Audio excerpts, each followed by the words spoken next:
ઉનાના તળ ગામ નજીક ટ્રક અને બાઇક વચ્ચે થયેલ અકસ્માતમાં બાઇક ચાલકનું ઘટના સ્થળે મોત નીપજ્યું.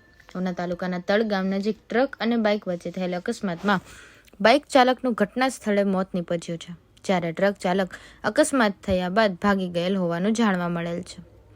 આ ગમખ્વાર અકસ્માતની જાણવા મળતી વિગત મુજબ તાલુકાના ભીંગરણ ગામના 22 વર્ષનો યુવાન જગદીશભાઈ પંચાભાઈ મકવાણા તેમના પિતરાઈ ભાઈ માછીમાર કરવા બોટમાં ગયેલ હોય છે, જે રાત્રેના સમય કેસરિયા ગામ પરત આવ્યો હોવાની જગદીશ તેમને લેવા ભીંગરણથી પોતાની GJ32R7469 બાઇક લઈને જતો હતો.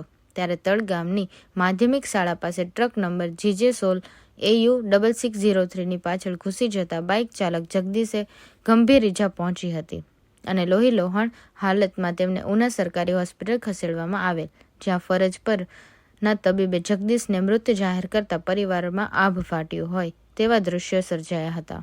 લાંબા સમય બાદ પિતરાઈ ભાઈ ઘરે આવતો હોય તેમને લેવા માટે હોશે જતા જગદીશ તેમના પિતરાઈ ભાઈને મળે એ પહેલા રસ્તામાં કાળ આંબી જતા પરિવારમાં શોક છવાઈ ગયેલ હતો.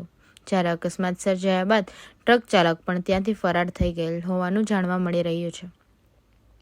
ત્યારે સવાલ એ ઉઠવા પામેલ છે કે ટ્રક ઊભો હતો અને બાઇક ચાલક ટ્રકની પાછળ ઘૂસી ગયો કે ટ્રક રોડ પર જતો હતો કે અકસ્માત સર્જાયો. હાલ મૃતકનું ઉના સરકારી હોસ્પિટલમાં PM કર્યા બાદ તેમના મૃતદેહને ભીંગરણ લઈ જતા નાના એવા ગામમાં પણ શોકનું મોજું પ્રસરી વળ્યું હતું. અકસ્માતની ઘટનાની નવાબંદર પોલીસ ટ્રક ચાલક વિરુદ્ધ ફરિયાદ નોંધી આગળની કાર્યવાહી હાથ ધરી છે, તેમજ FSLને પણ જાણ કરવામાં આવેલ છે. The 24/7 ન્યૂઝને લાઇક કરો, શેર કરો અને સબસ્ક્રાઇબ કરો.